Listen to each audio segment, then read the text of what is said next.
I have a column with Minda News. This is the online news service for our friends in Mindanao, but it's also broadcasted to the rest of the world. And I wrote a tribute to one of our confreres. This was Father Alphonsus and another friend from Davao, Arnold Vandenbroek. And I always forward it also to my closest friends, apart from publishing it in the news. And one of them said, Carl, I've read many of the tributes that you have written, and I think it will be good to collect them together into an anthology. And so I did. It was easy enough to access it because Minda News is already an archives.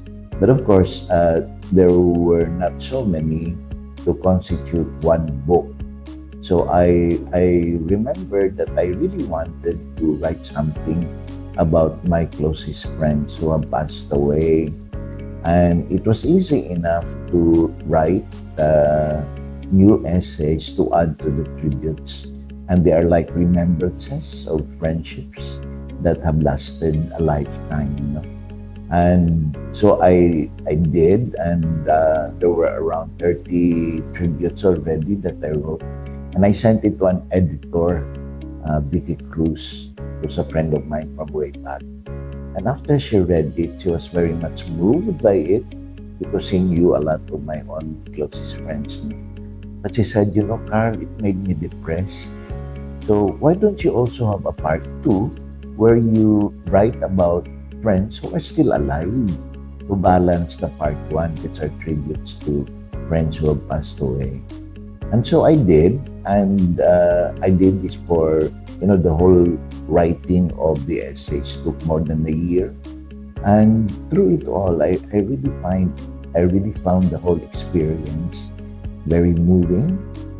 And I think it's because when you do remember your friends, you bring back many happy memories of your friendships with them. Many of my books have been mainly on historical and anthropological themes. I've written quite a number about indigenous peoples in Mindanao that we have encountered, especially during our missions. Like one of them was the experience of our mission in San Fernando, Bukidnon, which chronicled the struggle of the peasants to protect their forests because cutting a lot of the trees in the forest impacted on the flow of the river that then had consequences in terms of the water that goes into their irrigation canals and therefore affected their livelihood. I wanted something that was very personal. I did one already. I had an earlier book published by Ateneo de Manila Press with the Institute of Spirituality of Asia, which was entitled To Be Poor and Obscure. And that was my first collection of essays. I wanted to have again another collection of essays, but this time very personal. It turned out that the book was like a memoir because there is an expression that says, tell me about your friends and I tell you who you are. So the reader, if they finally have a copy of the book and would then be able to read it, by reading about my friends, I'm really revealing about myself. So in a way, it's an indirect manner of writing memoirs. So I think it would be very different from many of the books that I have written and published. And why now?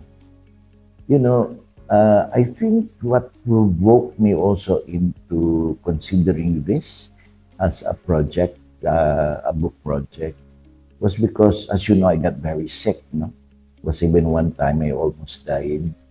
And having transferred residence here at the Holy Redeemer Provincial Center, which is both a retirement house and the office of the provincial government, it makes you very aware of your sense of mortality.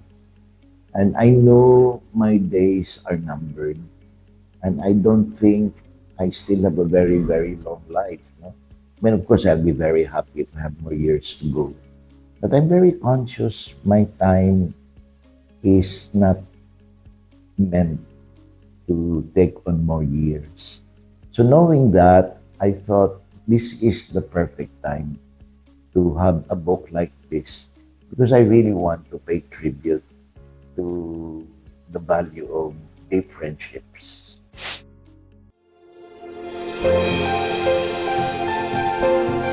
You know, friendships are a gift, and there are different levels of friendships. No?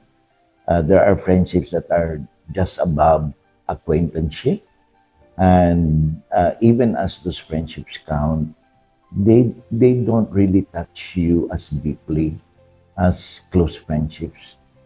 In my own experience, close friendships develop because you share so many things, no? You share dreams, visions, values. And I think if one looks into the different personalities who are included in this book, I think part of the friendships that developed between me and them is because of our deep commitment to justice, to truth, to freedom, and to be in solidarity with the most abandoned, especially the poor. No? And these people are companions of a journey. Many of them go back to the early years of my youth, and especially during the time of martial law, because we were together in many struggles, especially, of course, during the Marcos dictatorship, when you really have to trust your friends, no? Because your security depended very much on how these friendships can protect you and how you can protect your friends. And I think that is the reason why our friendships deepened because we knew we were together in the same journey. And it's a journey to be in a struggle for freedom and justice and truth. And I think also it's because it's related very much to a common faith, a Christian faith, that is a faith that does justice. It's a faith anchored in action, which is in solidarity with marginalized sectors. No? And that is why some of the personalities here uh, were victims of martial law, either that they were put in prison and some were even killed. No? The likes of Alex Orculio, Father Frank Navarro, and others, like the group of RGS sisters who perished in that Cassandra tragedy as they traveled from Agusan to Cebu on a boat because they were very much engaged in human rights struggle and they were coming to meeting to discuss human rights issues.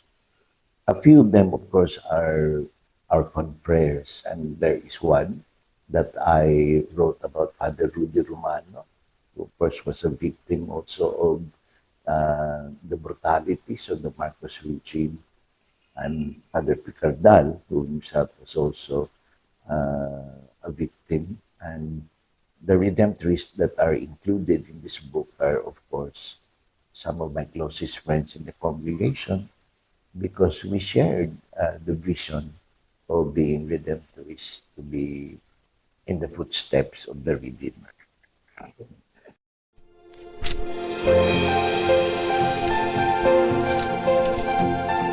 I've always found it very useful to organize a book launch because, again, these are occasions you're able to gather friends together. No? And I hope this one would even be a more exciting gathering because I hope that my friends who are still living and I wrote about will be there, and I know they will be very much moved by this particular book. No? There are 3 book launches that we are organizing. One is online, and this is the first one, which I'm organizing with the help of our RAM office.